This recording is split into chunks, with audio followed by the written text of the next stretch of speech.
You are Locked On Auburn, your daily podcast on the Auburn Tigers. Part of the Locked On Podcast Network, your team every day. Yes, welcome on into Locked On Auburn, your daily Auburn Tigers podcast. I'm your host, Zac Blackerby, and joining us for this War Rapport Wednesday, our guys, Mike G, C-Dub. Gentlemen, how are we doing right now, just minutes after we get the news that Auburn is ranked number 13 in the first edition of the college football playoff rankings this season? I think we're right where we should be. Okay. With plenty of opportunity to prove that we should be higher. I think it's a safe bet to put us right where we're at with our remaining schedule. I am shocked at some things that I see on this list, Zach. But there's a lot going on. There's a lot going on there, and I think some of it's good for Auburn. That stands out a little bit. I think some of it's like, are you kidding me? Very predictable, but are you kidding me? But I think Auburn at 13, A&M is at 14, so it sets up for a prime matchup in College Station. You got to think the winner of Saturday's contest will be a top 10 team this time a week from now. Yeah, definitely. They essentially set this up knowing that some of these teams have to play each other. So it's going to flesh itself out one way or the other, just by virtue of the schedule. Right. C-Dub, your thoughts, 13, you feel good about it? Yeah, Auburn's playing with house money, Zach, at this point. We're ahead of schedule. A lot of people expected Auburn to win just 6 games this season, and we already have 6 wins with an opportunity to win, pretty much run the rest of our schedule. So we're playing with house money, and we're getting better. So you got to like where you are. AP has us 12. Coaches poll had us 14. Committee just said, let's just make an Auburn sandwich and put us in at 13. And so you just got to like where we are. There's plenty of game left. Opportunity to prove ourselves this week against A&M. We could potentially move up even after this week. Yeah, I think you're right. I think you're right. So other notable things that happened across the SEC, obviously, Georgia is the #1 team. They're #1 in every poll and now in the CFP ranking, as I think we all agree that they should be. Number 2, though, the CFP committee put Alabama at number 2. This made a lot of people upset. It doesn't matter. About what? It doesn't matter. Again, it's going to flesh itself out. It is. Yeah. They've got to face us, and if they make it to the SEC championship, they have to face Georgia. Right. So I think it's good for us. Right. It is good for us. Absolutely. An Auburn that wins out has to beat the 1 and 2 teams of the nation back to back. If you're an Auburn fan, you shouldn't be upset about it. Yeah. I'm right there with you. I think Auburn fans are just so perturbed and tired of Alabama hopping folks in the rankings when, it's like, well, they haven't looked so great. They looked vulnerable this season, and still, no matter what, they're the number 2 team. But when it happened, I kind of saw it coming, and also I'm like, a lot of people are mad, but it's like, I don't know if it's wrong. Like, if Alabama played against any team in the country with the exception of Georgia this coming Saturday, it's like, I'd probably pick them. So I get where they're coming from. Yeah, absolutely. And one of the things that we've noted about Alabama, even on years when they've not been Alabama, they have a tendency to get better as the season goes on, provided there's no significant injuries to key players. Yeah. They're a team that actually, by the time they get to Auburn, no longer look the way they did when they may have dropped a game early in the season. So if you're any other team in the top 10, you still don't want to play Bama if you don't have to. So for that notion and the respect that they've earned over the past few years, I understand why they're where they are, but they can still drop or they can still move up. Again, like Auburn, they're in a position where they get to prove themselves. Right. Yeah. Right. And during on the broadcast on ESPN, one of the analysts said, there's still a chance that Bama could win and lose to Georgia in the SEC championship and then fall to 4. And then the other folks on the panel were like, no, I don't think that's going to happen. Not with 2 losses. I agree with that. I think if Bama has 2 losses, I don't think they'll take them unless just, the dominoes fall a certain way where it's like, well, who else are you going to take? Of course, they're going to give the benefit of the doubt to Alabama. But I think I agree with you, Mike G. I think it's a good situation. So Auburn lost to number 1. They will play number 2. They play number 14 this Saturday. Kentucky is 18. They don't play them. But since Kentucky lost to Mississippi State, the committee made it very clear with their rankings that head-to-head matchups matter. And that's why Mississippi State is ranked 17. Right. We were talking before we hit record. Auburn, after playing A&M, they come back home to Jordan-Hare Stadium to play the 17th ranked Mississippi State Bulldogs next week. Yeah, maybe. So Arkansas fell out of the rankings after like a cajillion losses in a row finally. Right. And then they fell hard. But they are one of those kind of first team out. Yeah. So if they beat Mississippi State, they jump back into the rankings. If Mississippi State beats them, then they just stay in the rankings. Either way, for our schedule, it gives us a current top 25 win. So that's a win for us. Zach, I want to talk about, just for a second, the doomsday scenario for this college football committee. Okay. And I'm jumping the gun. Just put a gun on the ground and just imagine me jumping over it, because it's exactly what I'm doing right now. But hear me out. Okay. But on the War Rapport and on our opening season show, we all gave season predictions. Although I'm usually the negative Nancy, I was the positive Patty on this one and said I thought that 10-2 was a real possibility. So I called 10-2. Now, I will undoubtedly be wrong about the games I thought we would lose. I thought we would lose Georgia, and I thought we would lose Alabama this year. And for 10-2 to be a possibility, we have to win the Iron Bowl. So that being said, you cannot leave the SEC champion out of the playoff. Agreed. Even if it has 2 losses, because of who you're going to have to beat to get there. I still think, like, if somehow a 3-loss team beat Georgia and Atlanta, I still think you take the SEC champion. It's going to be really hard. Yeah. So, a 3-loss team is unlikely, but let me tell you, if Auburn runs the table and then squeaks out a win against Georgia, I want everybody to hear me. Georgia's still in. Georgia is still in that playoff, and then you take the SEC champion, and somebody else is out of luck. So the group of 5, whoever it is that's threatening Cincinnati, goodbye. You're not going to make it, right? You take the Big Ten champion, and then somebody else. I think the winner of the Big Ten is in at this point. And there's almost no chance that's going to be. It looks like the Pac-12 team is in if they went out in Oregon. Right. And but only if it's Oregon. Only if it's Oregon. Only if it's Oregon, for sure. So, and then you potentially just have the Big 12 champion, and we presume is going to be Oklahoma, hovering around the outside of all of that. So, Cincinnati has. Well, and I want you to finish this, Mike G, but I think they put Oklahoma where they did, an 8-0 Oklahoma team at 8, just to set up the idea of, like, we don't have to put you in no matter what you do. I agree 100%. Sure. I agree 100%. And they would be justified in that based on how Oklahoma has looked to date. Almost losses to Tulane and, some of the schools they played. Kansas. It's just right. Now, let me tell you, there are worse things to have a bunch of close games and just win all of them. They're still 8-0, right? And I mean, if it were us, I would take it. I would say, hey, man, we're still 8-0. Come take the crown. But a 2-loss Auburn winning the SEC championship is a nightmare for everybody else. It is. Auburn can throw a wrench in this whole thing. Now, we're a little bit ahead of ourselves. We still have the toughest remaining schedule in the country by a long shot. And I think that at the end of the season, you could argue the way this season panned out, we definitely had the hardest schedule of anybody, including Arkansas. A lot of rankings had Arkansas scheduled just ahead of ours because of the argument between Texas and Penn State. I think we know now Penn State was a tougher opponent, even though we lost that game. Maybe. Over Texas? I'll give Penn State over Texas. I mean, it's close, though. It's close. But the other argument of that is Auburn has to play Arkansas, and Arkansas has to play Auburn. And so Arkansas has a tougher draw in that situation. That's true. That's true. I did not think about that.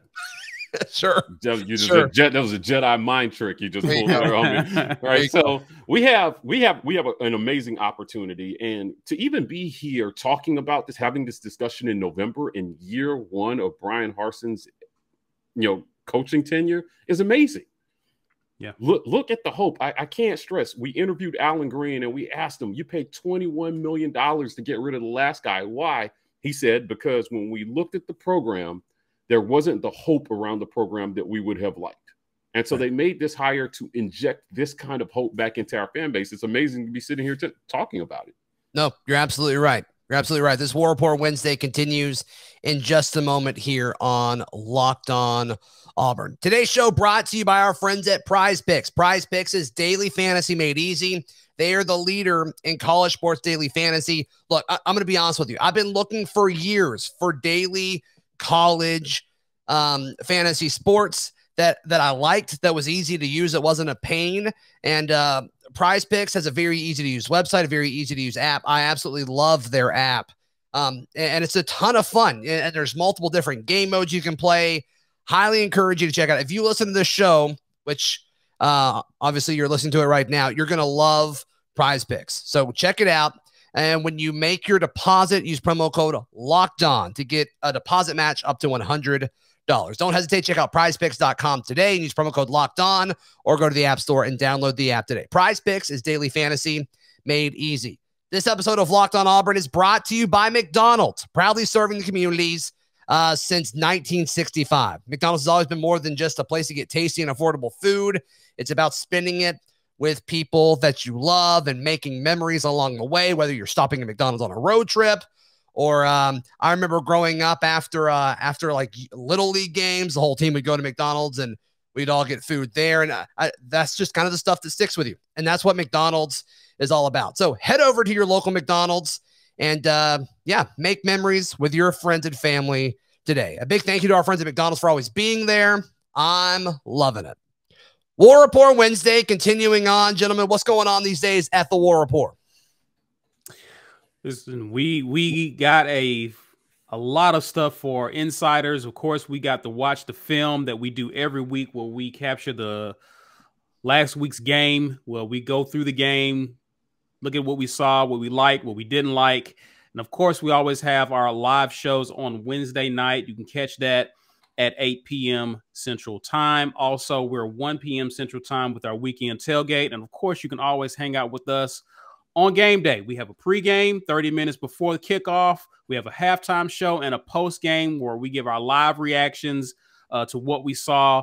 And we keep it, troll friendly. Those who are insiders can comment, but everyone can watch and get our thoughts on the game experience. So that's what we got going on. I'm sure that was the fun place to be on the internet after the Ole Miss win. I'm sure that was really fun. I wasn't able to watch it. I was leaving the stadium, but I bet y'all had a lot of fun. Yeah, there were a lot of people on that live stream. These things are always more fun after we win. Sure. Right. And especially when we win and look good and competent. Our quarterback is playing better. Our offensive line is playing better. And we got we got Moultrie and Papo back on defense, and those guys made their presence felt on defense. So I thought it was a great win for them. That's right. One more thing about these rankings, and then let's turn our focus to this Saturday's game. I want y'all's opinions on that. But I saw somebody bring this up. The fact that it seems like we will eventually be moving to a 12-team playoff. Auburn is at 13 and a prime situation to move into that top 12 before the season's over, especially if they win. I think they could probably win out with the exception of the Iron Bowl and still probably be a top 12 team. That may be a little bit of sunshine pumping, but I think it'd be close. I think it put them in the conversation. This is just another example of why the 12-team playoff benefits a team like Auburn, right? Absolutely. Yeah, I agree. We need it. I think that, the SEC is always going to be able to get, their top schools into a playoff. But ultimately, the more we see upsets and the more we see teams like Texas A&M go into a game like Bama and nobody gave them a chance and then they come out with the win, the more we deserve a playoff with more teams so we can see these unconventional matchups and just see how it play out. I know I said what I said about Cincinnati, but I would love to see them in a 12-team playoff, at least get the chance to prove it. Mm-hmm. Right. All right, gentlemen, looking ahead to Saturday, Auburn goes to College Station to take on the 14th ranked Aggies, a 13-14 matchup there, like we said earlier. General thoughts going into this one. I feel less confident than I did a few weeks ago about this specific matchup. despite Auburn playing a lot better. I just think A&M's better than I was giving them credit for a few weeks ago. I still don't think they're an elite team. I think they're a good team. I don't think they're great. But this, I think Auburn's weakness is in the trenches. And this is the best offensive line they will have played all season, and probably the second best defensive line that they will have played all season. And that could be a problem. That could be a big problem on Saturday. Yeah. I think A&M was one of the teams I had picked to win before the season started. They had a lot of question marks, and a few games into the season, it looked like I was right. A&M struggled on the road against Colorado. Right. They lost to Arkansas. They just looked like they were still in the process of trying to figure things out after having what was an impressive season in 2020. Yeah. But like Auburn, they're starting to figure some things out. And I'm not quite sure exactly to what degree they have things figured out on offense. Right. We know how amazing they looked at home against Alabama, and you have to think that they're a threat to do it again if they can do it against Bama. Well, I think if they play like they did against Alabama, Auburn will lose on Saturday. But I've said this all week. I think who they were against Alabama is the outlier. Like, I don't think that's who they actually are. You know what I mean? Well, Jimbo was talking in the offseason about how much they was going to beat Bama. Like, clearly that was the game penciled and circled on their schedule. So obviously they got up for that big game. I'm not sure that they're going to get up for this game like they did against Bama, but I do expect Auburn to face a really good defense. And that's the thing that I really am interested in seeing is, for as much as Auburn has improved offensively, we did it against some defenses that I wouldn't consider good defenses. I mean, when Arkansas and Ole Miss played each other, they combined for a total of 100 points. That scoreboard was busy that game, right? Sure. So I want to see us do it against that defense. I want to see us put together 4 quarters, or at least as close to 4 quarters against that defense. That's the biggest concern for me in this upcoming week. If we can do that, I like our chances. Mike G, your biggest concerns going into Saturday? No, it's just consistency, Zach. We have to prove that we can do it again and again. And to beat Texas A&M at Kyle Field, I know we're 4-0 there. We've got to continue to improve every single week. No steps back. Can't take any steps back. We can't take any steps back defensively. We're giving up a ton through the air. Mm-hmm. And we got to continue to move this rushing game forward, right? Yeah. So, if we're one-dimensional, it's going to be really hard. And I still think that the formula for teams is going to be load the box, stop Tank Bigsby, Jarquez Hunter, and force the quarterback to win the game. Now, here's the thing. Now you've got 2 games where he did that. Sure. So after Arkansas, maybe that's an aberration. Now you watched what he did to Ole Miss, and it's, do we have to game plan for this seriously? Because if we load the box and the quarterback is going to play, Bo's going to play like that, you might get torched. The receivers are playing better, and this is a really good defense. This is the second best scoring defense in our league. So they're not giving up a ton of points. They're giving up 16 points a game, just over 16 points a game. So scoring on them is a tough proposition for a lot of people. I don't think that's going to be different for Auburn, especially in their house. Again, I know we played well there, but I'm still, I think we need 30 points to win this game. Yeah, I know that's tough against Texas A&M, but I think we need 30 points to win this game. They've got home field. We've got to put points up on the board. I don't think we can score 30 points on Saturday. Listen, I can't really argue with that sentiment, but given how we play defensively, unless we take some steps forward or Texas A&M makes some mistakes offensively, it's going to be really hard. It's going to be really hard. This has turned into such a offensive league where teams are scoring, and you got one team in Georgia that's defensively dominant. Between us, Georgia, and A&M, we have the 3 best scoring defenses in the league. But we've got to something's going to have to give here. If we can continue to build on what we did last week, we got healthier. We've been getting healthier. Yeah, and obviously this defense is different with Owen on the field, but I don't think Auburn needs to score 30 on Saturday. think the defense has been really, really impressive, especially late, especially in the second half. I agree. We're playing a different type of team than we did in Ole Miss. There were certain things based on the game plan that Mason wanted to do. He wanted to keep everything in front and stop the run, right? Which made us vulnerable to those slant routes, intermediate passes. We were vulnerable to that, but what we didn't see was us get beat or the top taking off of our defense. I'm curious to see what Mason does in this game and whether or not we stack the box or try to stop the run and make their QB beat us. I'm curious to see, but another thing that I'm curious to see is if we don't need to score 30, then we definitely need to play better in special teams. And that was something that Harsin talked about during his presser this week. We had a muff punt. We missed field goals. We had penalties. There was a lot of things we did that could have actually helped us maintain field position that we just kept shooting ourselves in the foot. And those things are important on the road. Right. And so if we're not going to score 30, we're going to have to tighten up on special teams. I agree with you. This War Rapport Wednesday continues in just a moment. Today's show brought to you by Built Bar, the best tasting protein bar ever. It looks and tastes like a candy bar. They're all covered 100% in chocolate, but when you look at the label, you realize, oh, this is like actual real food and real protein, and it's high in protein and low in sugar, low in calories, and they've got a lot of cool stuff going on at built.com. It's where you can buy these boxes. My family loves Built Bars. I've had a lot of listeners reach out that love Built Bars. If you haven't tried them yet, check them out. They've got all these cool flavors at built.com. And when you place your order, use promo code LOCKED15 for 15% off your order. That is at built.com. Also, today's show brought to you by betonline.ag, the best place to place all of your sports bets in the entire world and on the internet. It's your number one spot for all college and basketball. And look, go ahead and get set up. We're all going to be super passionate about Auburn basketball. The season's right around the corner, and college basketball, obviously a great sport to wager on. Get prepared. Go ahead, betonline.ag. Use promo code LOCKEDON when you make your deposit, and you'll get a 50% welcome bonus on that deposit. BetOnline, your online sportsbook experts. Guys, just thinking about the whole 30 points thing. Ole Miss's offense significantly better than Texas A&M's.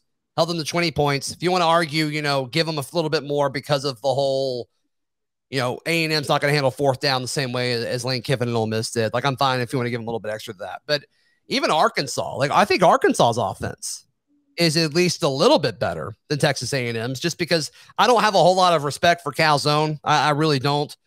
And so I think the defense is going to be fine. I really, really do. I don't think A&M scores 30 on Saturday. Yeah, I'm not as worried about A&M's offense as much, especially if we're able to stop their run.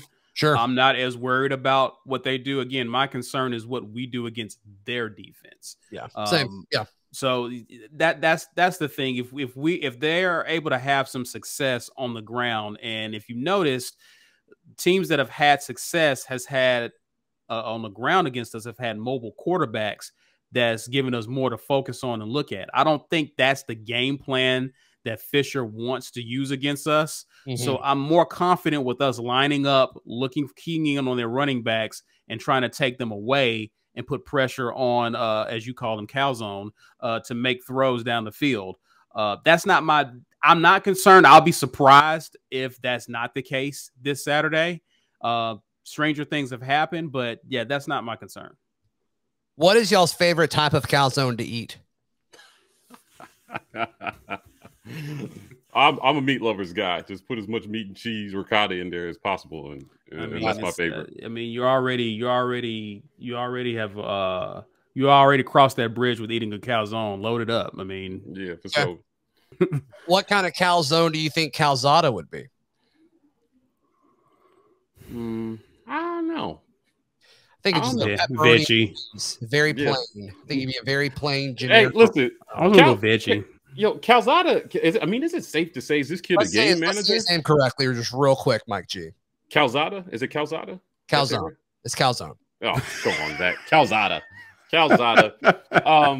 I think this kid, given the situation that he was kind of thrust into this year, he didn't win the job, and they brought him in behind a brand new offensive line. Yeah, if I'm not mistaken, Texas A&M replaced their entire offensive line this offseason, and it was always going to be a tall task for them to repeat what they did with a new offensive line and a new quarterback. But what I do see from Texas A&M is they have been getting better every week. Mm-hmm. So while I do think, I agree with you, Zach, I do think what we saw against Bama was kind of the exception maybe and not the rule. The outlier, right. Yeah, I mean, an exponential jump. They still have been getting better every week. So this is still a tall task for Auburn. I think that we can shock them a lot. And the key, I heard somebody say today on another sports show that Tank Bigsby carries this offense. Mm-hmm. And I have to tell you, after 8 weeks, I can't say that anymore. I think Bo Nix carries this offense. How do you feel saying that, Mike G? I think listen, when he's playing well, so there's nothing you can say about it. 2 weeks in a row. Arkansas, again, based on what he's done, it's fair to say, can he do it again? He's playing great, yeah. Right. And this whole offense has evolved, but because of the way that teams are going to defend us, I think that Bo carries the offense. I think that, Tank and Jarquez aren't secrets. And Bo is like your secret weapon. Go in and underestimate him. And if he plays well, then you've got a whole problem that's going to be really hard to solve. Yeah, like I hope A&M thinks that as well, because you're only making it easy for him to make those throws and make his reads. We saw what Ole Miss did in the first half, where they tried to respect Bo and Tank got off, right? So the beauty of our offense as it's evolving is you get to pick your poison. If you're going to try to take Tank away, you're giving Bo an opportunity to do what he's been doing the past 2 games. If you respect him, Tank and Hunter eat. So I like where this offense is going. And this is what I was hoping we would get to where teams have to play us honest and not aggressively trying to take away one thing, knowing that they could get beat in the other aspect of our offense. Y'all think we win Saturday? Zach, both made like the exact same face when I asked that question. Yeah, I mean, I picked us to win on our show. We haven't picked the game yet. You think so? We haven't actually picked the game yet. Sorry. Got ahead of myself there. But however, I think that the way that we've been managing Bo has been outstanding. And I think that the way that he's stayed within himself, I'm seeing less hero ball. Mm-hmm. Yeah. And when I say that, passes down the field against Penn State, he threw 10 passes beyond 20 yards and completed one of them. Over the last few games, it's been less than 5, which is great for me. And then he's completed a couple. So, against Arkansas, he threw only 3 and 2 of them were for touchdowns. Sure. Against Ole Miss, he threw 5 and completed 2 of them. Mm-hmm. And that every once in a while down the field completion just keeps defenses just honest enough. I just think that him not feeling like he has to save the game on every drive is allowing him to go out there and just play free. And I really like the way they utilize his legs in the red zone. You have to play you 11 on 11 when your quarterback can move. And he got 2 rushing I wish scores. they did that more in between the 20s. I understand why they don't, but in bigger games, you may see more of that. I don't think they felt like they needed to against Ole Miss. Don't get him hurt. I don't want to see him get hurt. No, absolutely. At this point in the season, right? So, I think that happened at Penn State. Now, it wasn't on a design run. I think he got sacked. No, he got it was a hit. He got hit. Yeah, but don't, and he came out and said that against Georgia State he was not well. His shoulder was not well. Yeah, he saw him doing this number a lot. Rotating his arm out. Yeah, I think you have to protect him with play calling. I get it. In the season. I totally get it. Absolutely. C-Dub, you think we win Saturday? I like our chances. I like our chances. I really do. I just feel that the thing that gives me pause, Zach, is what's happening to us is what happened to Ole Miss the week prior. They had a bye week. They had a chance to kind of see what Auburn is doing, and they have an opportunity to get the jump on us because of that. We got out of that game relatively healthy, but one of our safeties or two of our safeties, by Darius Knighton, as well as what's the other guy's name? He's escaping me right. Puckett got dinged up, so we're fairly healthy, but A&M's rested. And so those types of intangible factors is what kind of concerns me. And what I'm looking to see, Zach, in this game is the mental toughness. And I know we got it. I just need to see it because there's a possibility we could get down in this game. Mm-hmm. How do we respond? How does Bo respond? How does our leaders on defense respond when we need to start making plays to keep up? That's a possibility. Sure. I could be wrong. They could do like we did against Arkansas and jump up on them early and take the crowd out of it. But sooner or later is going to come a point where we're going to have to, if we're going to make this a great season, we're going to find ourselves down. How do we respond?